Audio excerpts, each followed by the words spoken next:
अपना परिचय दें। मैं अनुराग कुमार किंकर, स्वदेव भारतीय समाज पार्टी से मोर्चा का मंडल अध्यक्ष जी।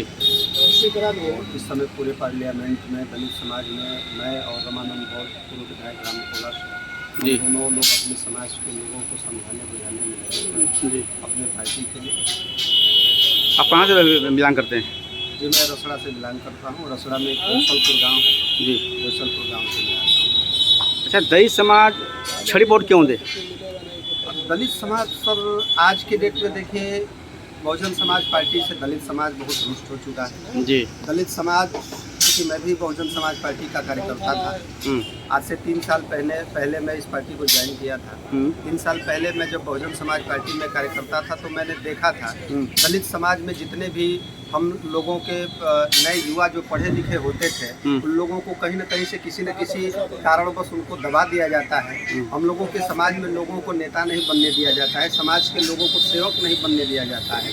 जब भी आगे बढ़ने की बात होती है तो कोई न कोई पैर पकड़ करके खींच लेता है। इसलिए दलित समाज जो है अब धीरे धीरे समझ चुका है कि बहुजन समाज पार्टी में लोग जो है सामंतवादी हावी हो गए हैं, जिसकी वजह से हमारे समाज की भलाई नहीं हो सकती। इसलिए धीरे धीरे दलित समाज अब चूँकि माननीय ओम प्रकाश राजभर जी हम दलित और पिछड़ों के मसीहा हैं, इसलिए उनका हाथ हम सभी दलित धीरे धीरे थामने लगे।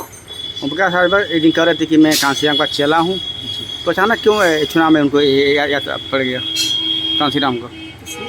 देखिए, माननीय कांसी राम जी के शिष्य हैं, ये पहले से देखा गया है।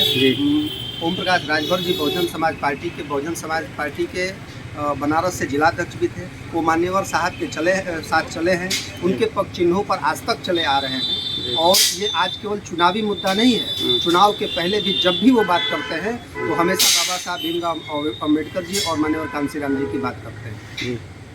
आप एक दलित समाज से आते हैं और बंकवारी भी एक दलित है, तो आपको क्यों इसमें आना पड़ा? क्या कौन सा आपको इसमें लगी अच्छाई आपको सुभाषता में? मैं अभी आपको बता चुका हूँ, दलित समाज की भलाई जहाँ हो रही है आज के डेट में दलित और पिछड़ों के मुद्दों की बात यदि कोई कर सकता है तो केवल माननीय ओम प्रकाश राजभर जी। बहन जी बिल्कुल साइलेंट मोड पर चले गए।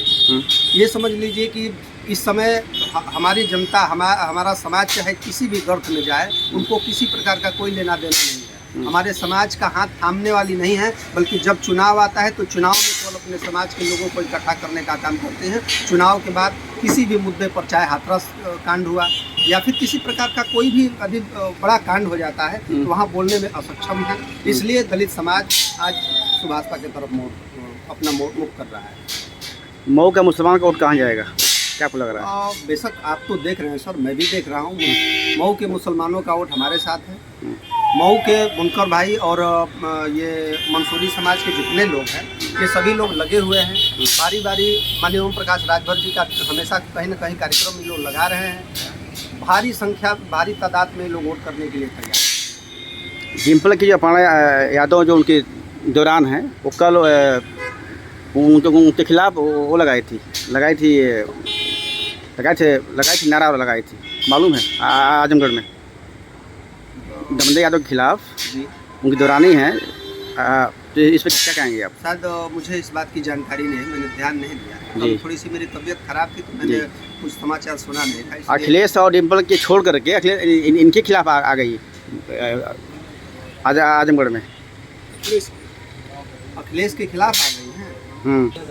मुख्तार अंसारी के मरने के बाद मऊ में राय समाज के घर पर दीपावली मनाया गया, और वही आज राय समाज का जो नेता हैं ताजू राय, सपा के प्रत्याशी हैं, उनको सपा ने टिकट दे दिया, तो क्या मुसलमान का वोट चढ़ेगा? बिल्कुल नहीं, मुसलमान इस बात से पूरा आहत है। और देखिए, वास्तव में मुख्तार अंसारी जी गरीबों के मसीहा थे, ये मैंने देखा है। मैं उन्हीं के बगल के विधानसभा से रहने वाला हूँ। अगर वो ऐसा नहीं होते तो हमारे दलित समाज का पूरा वोट, चाहे किसी भी पार्टी में जाएं, किसी भी दल से आ जाएं, मेरे समाज का वोट पूरा मुख्तार अंसारी जी को मिलता था। और आज मुसलमान भी इस बात को समझ चुका है कि राय साहब जो आए हैं केवल बिरादरी देख करके अपने लोगों को जोड़ना चाहते हैं। वो किसी के मौत पे दुख नहीं जता करके बल्कि और मिठाई बांट रहे हैं। इसलिए पूरा का पूरा मुसलमान समाज और दलित समाज इनसे नाराज है। और यही लोग जो है आपस में चट्टी चौराहों पर फैला रहे हैं कि ठाकुर समाज वोट नहीं कर रहा है, लेकिन ऐसा कहीं नहीं पाया गया। मैं तो कह रहा हूँ, यदि राम को मानने वाले ये लोग हैं, राम मंदिर को मानते हैं, राम को मानते हैं, तो राम के भावनाओं को इनके अंदर उतारने की जरूरत है। मैं कहना चाहूँगा कि सर्वफल त्यागी सदा निष्काम होता है, सर्वफल त्यागी सदा निष्काम होता है, सत्पर्यंतों का सुखद परिणाम होता है। शील भी हो, शक्ति भी हो, सौंदर्य भी हो, तब जाकर के कहीं कोई व्यक्तित्व राम बनता है। उनके अस्तित्व को ख़त्म करने के लिए जो राय समाज लगे हैं, राम के अनुयायी नहीं हो सकते।